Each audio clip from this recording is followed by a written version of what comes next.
በዶናልድ ትራምፕ የመጀመሪያው የፕሬዝዳንትነት ዘመን በትራምፕና በኔታንያሁ መካከል የነበረው ግንኙነት በታሪክ ታይቶ የማይታወቅ እጅግ የጠበቀ ነበረ።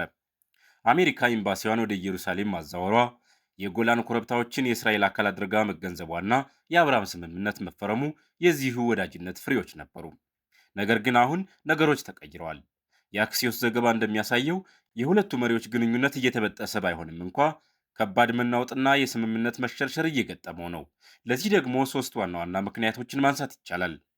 የኔታንያሁን ቁጣና ድንጋጤ የፈጠረው የስልክ ጥሪ በሁለቱ መሪዎች መካከል ያለውን ጥልቅ የስትራቴጂ ልዩነት ያሳያል። ኔታንያሁ የኢራንን የኒውክሌር ፕሮግራምና የክልሉን ስጋት በወታደራዊ ኃይልና በማዕቀብ ሙሉ በሙሉ መደምሰስ ይፈልጋል። ለአካባቢው ሰላም የሚመጣው ኢራን ስትዳከም ብቻ ነው ብሎም ያምናል። ትራምፕ ደግሞ ራሳቸውን እንደ ታላቅ ስምምነት አድራጊ ነው የሚያዩት። አሜሪካን ረጅምና ውድ ከሆኑ የመካከለኛው ምስራቅ ጦርነቶች ማውጣት ይፈልጋሉ። በፓኪስታንና በኳታር በኩል የተጀመረው ምስጢራዊ ድርድር የሚያሳየውም ትራምፕ ጦርነቱን በዲፕሎማሲያዊ መንገድ ዘግተው ታሪካዊ ስምምነት መፈረም እንደሚፈልጉ ነው። ይህ የፍላጎት መጋጨት በሁለቱ መሪዎች መካከል የጥርጣሬ ግድግዳ እየገነባ ነው። ትራምፕ ለጋዜጠኞች የተናገሩት ንግግር ለሁለቱ መሪዎች ግንኙነት መልክ ፍንጭ ይሰጣል። ኔታንያሁ እኔ እንዳደርግ የምፈልገውን ማንኛውም ነገር ያደርጋል።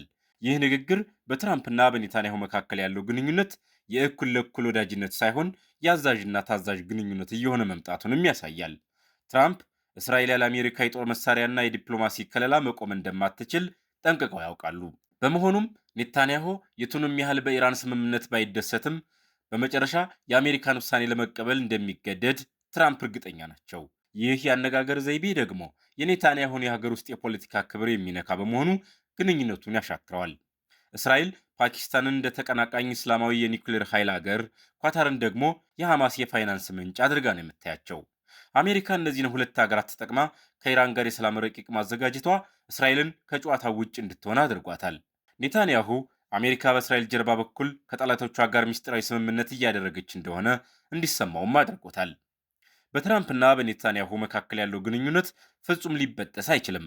ምክንያቱም ሁለቱም መሪዎች ለህልውናቸው እርስ በርስ ይፈላለጋሉ። ኔታንያሁ የአሜሪካ ድጋፍ ያስፈልገዋል። ትራምፕ ደግሞ በአሜሪካ የሚገኙ ወግ አጥባቂ ክርስቲያኖችንና የአይሁድ ለጋሾችን ድጋፍ ለማቆየት እስራኤልን መደገፍ ግድ ይላቸዋል። ነገር ግን ግንኙነቱ ቅዱስ ወዳጅነት መሆኑ ቀርቶ ወደ ጥቅምና ግዴታ ተቀይሯል። ትራምፕ የራሳቸውን ዓለም አቀፍ ዝናና የሰላም ስምምነት ለማስከበር ሲሉ የኔታንያሁን ቀይ መስመር ለመሻገር ወደ ኋላ እንደማይሉ ይህ የአክሲዮስ መረጃ ትልቅ ማረጋገጫ ነው። በአጭሩ ግንኙነቱ አልተበጠሰም፣ ነገር ግን በትራምፕ ፍጹም የበላይነትና በኔታንያሁ ከፍተኛ ስጋት ውስጥ የሚናወጥ የጭንቀት ግንኙነት ሆኗል።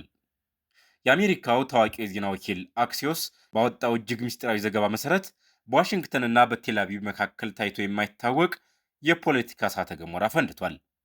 በአሜሪካው ፕሬዝዳንት ዶናልድ ትራምፕ እና በእስራኤሉ ጠቅላይ ሚኒስትር ቤንያሚን ኔታንያሁ መካከል የተደረገው የስልክ ጥሪ ስልክ ጥሪ ብቻ አልነበረም። የሁለቱ መሪዎች የወደፊት ዕጣ ፈንታና የክልሉ የጦርነትና የሰላም ጉዳይ የተወሰነበት ታሪካዊ ፍጥጫ እንጂ። የውስጥ አዋቂዎች መረጃውን ሲያባክኑ የተጠቀሙበት ቃል ምን ያህል ነገሩ የከረረ መሆኑን ያሳያል። አንድ የአሜሪካ ከፍተኛ ባለስልጣን የስልኩን ጥሪ አስመልክቶ ሲናገር ከጥሪው በኋላ የቢቢ ጸጉር በእሳት እየነደደ ነበር ብሏል። ለመሆኑ በሁለቱ የረጅም ዘመን ወዳጆች መካከል ምን ተፈጠረ?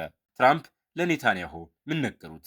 ባለፈው ማክሰኞ ዕለት የተደረገው ይህ የስልክ ጥሪ በሁለቱ መሪዎች መካከል የነበረውን ጥሩ ግንኙነት ወደ ከባድ የቃላት ፍልሚያ የቀየረ ነበረ። እንደ አክሲዮስ ዘገባ ከሆነ ትራምፕ በቀጥታ ለኔታንያሁ የደወሉት አንድን ትልቅና አስገራሚ መርዶ ለማርዳት ነው። አሜሪካ ከኢራን ጋር የጀመረችውን የተኩስ አቁምና የሰላም ስምምነት ለማርቀቅ የፍላጎት ደብዳቤ እያዘጋጀች መሆኑን ለኔታንያሁ አበሰሩት። ይህ ደብዳቤ ለህልውናዋ የምትሰጋውን እስራኤልን መናወጥ ውስጥ ከቷታል። ምክንያቱም ስምምነቱ ለአንድ ወር የሚቆይ የተኩስ አቁም ድርድርን ብቻ ሳይሆን እስራኤል ደሟን የምታፈስለትን የኢራን የኒውክሌር ፕሮግራምና የሆርሙዝ ባህረ ሰላጤን በድርድር ጠረጴዛ ላይ ለመፍታት ያለመ ነው። ሁለቱ የእስራኤል የውስጥ ምንጮች እንዳረጋገጡት ትራምፕና ኔታንያሁ ከኢራን ጋር ወደፊት እንዴት መጓዝ እንዳለባቸው ግልጽና ፍጹም ልዩነት ውስጥ ገብተዋል። ኔታንያሁ የኢራንን የኒውክሌር ተቋማት በኃይል የመደምሰስ ፍላጎት ሲኖረው፣ ትራምፕ ግን በራሱ መንገድ ታላቁን ስምምነት መፈጸም ይፈልጋል። ለዚህ ነው ምንጩ የቢቢ ጸጉር ነዷል ያለው። ይህ አባባል በዲፕሎማሲው ቋንቋ ኔታንያሁ ቁጥጥራቸውን አጥተው በከፍተኛ ድንጋጤ፣ ቁጣና ጭንቀት ውስጥ መውደቃቸውን የሚያሳይ ምሳሌያዊ አነጋገር ነው። በእርግጥ ሌላኛው ምንጭ እንደተናገረው ቢቢ ሁልጊዜም ይጨነቃል፣ ነገር ግን የዘንድሮው ጭንቀት ከአቅም በላይ የሆነ ይመስላል። አሜሪካና ኢራን ቀጥተኛ የዲፕሎማሲ ግንኙነት የላቸውም። ታዲያ ይህን ግዙፍ የሰላም ስምምነት ሰነድ ማን የሚያመላልሰው? ዋና ተዋናይ ፓኪስታን ናት። አሜሪካ አዲሱን የስምምነት ረቂቅ ለኢራን የላከችው በፓኪስታን በኩል ነው።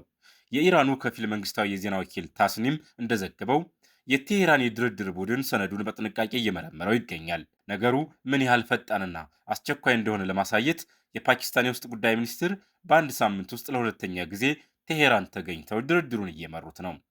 ከጀርባ ሆና ይህንን የፓኪስታን ዲፕሎማሲያዊ ጥረት የምትደግፈው ደግሞ ሌላኛዋ የክልሉ የፖለቲካ መሐንዲስ ኳታር ናት።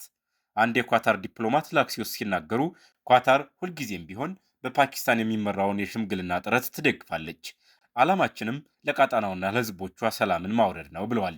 ለመሆኑ የዚህ ስምምነት ዋና ይዘት ምንድን ነው? እንደ አንድ የአረብ ሀገር ከፍተኛ ባለስልጣን ገለጻ ስምምነቱ ሁለት ትልልቅ ምሰሶች አሉት። ኢራን ስለ ኒውክሌር ፕሮግራሟ ግልጽና በተግባር ሊለኩ የሚችሉ ማረጋገጫዎችን እንድትሰጥ፣ አሜሪካ ደግሞ በቁጥጥሯ ስር ያደረገችውን የቢሊዮን ዶላር የኢራን ገንዘብ ፈንድ እንዴትና መቼ እንደምትለቅ ግልጽ መረጃ እንድትሰጥ። ይህ ማለት እጅ ለእጅ መጫወት ሳይሆን የጥቅምና የዋስትና ጨዋታ ነው። ነገሩን ይበልጥ አሳሳቢና አስደንጋጭ የሚያደርገው ራሳቸው ዶናልድ ትራምፕ ረቡዕ ዕለት ለጋዜጠኞች የሰጡት መግለጫ ነው። ትራምፕ እንደተለመደው በንግግራቸው ዓለምን ማስፈራራትም ማባበልም ቀጥለዋል። ትራምፕ ሲናገሩ እኛ አሁን ልክ በድንበር መስመር ላይ ነን ብለዋል። በምንና በምን መካከል? ዳግም ጦርነት ውስጥ በመግባትና ታላቅ ስምምነት በማድረግ መካከል። ይህ የዶናልድ ትራምፕ የንግግር ጥበብ ዘ አርት ኦፍ ዘ ዲል የሚለው መጽሐፋቸው ነጸብራቅ ነው። ትክክለኛውን መልስ ካላገኘን ጦርነቱ በጣም በፍጥነት ሊጀምር ይችላል። እስካሁን ትክክለኛውን መልስ አላገኘንም። መልሱ 100% አጥጋቢ መሆን አለበት በማለት ለኢራን የጥቂት ቀናት ቀነ ገደብ ሰጥተዋል። ትራምፕ ይህንን የጥቂት ቀናት ዕድል ሲሰጡ፣ በሌላ በኩል ደግሞ እስራኤልን አስመልክቶ የተናገሩት ንግግር የኔታንያሁ ፀጉር ለምን በሳት እንደነደደ ሙሉ በሙሉ ያብራራል። ትራምፕ በኩራት እንዲህ አሉ። ኔታንያሁ እኔ እንዳደርግ የምፈልገውን ማንኛውንም ነገር ያደርጋል። ይህ ንግግር ለእስራኤል ቀኝ ዘመም ፖለቲከኞችና ለኔታንያሁ ትልቅ የክብር መውረድ ነው። ትራምፕ ራሳቸውን ደግሞ እንደ ትልቅ ትእዛዝ ሰጪ አድርገው አቅርበዋል። ምንም እንኳን ጥሩ ግንኙነት አለን ቢሉም በዋሽንግተን ፍላጎትና በቴልአቪቭ ደህንነት መካከል ያለው ገመድ እየተበጠሰ መሆኑን አመላካች ነው። ዘጀሩሳሌም ፖስት እንደዘገበው በሰነዱ ላይ መሻሻሎች አሉ። ለድርድሩ መሰረታዊ የሚሆን የመግባቢያ ሰነድ እየተዘጋጀ ነው። ነገር ግን አሁንም ክፍተቶች አሉ። ምንም የተረጋገጠ ነገር የለም። ይህ ድርድር ከተሳካ ትራምፕ በታሪካቸው ትልቁን የዲፕሎማሲ ድል ይቀዳጃሉ። ኢራን ከእገዳ ተላቃ የኢኮኖሚ ትንፋሽ ታገኛለች።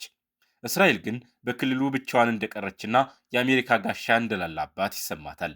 ነገር ግን ድርድሩ ከተበላሸ ትራምፕ እንዳሉት በጣም በፍጥነት መላው መካከለኛው ምስራቅ ወደማይጠፋ የእሳት ትሆን ውስጥ ይገባል። የኔታንያሁ ፀጉር መቃጠል ምናልባትም የሚመጣውን ታላቅ የፖለቲካ ማዕበል አስቀድሞ የማየት ጭንቀት ሊሆን ይችላል። እናንተስ ምን ታስባላችሁ?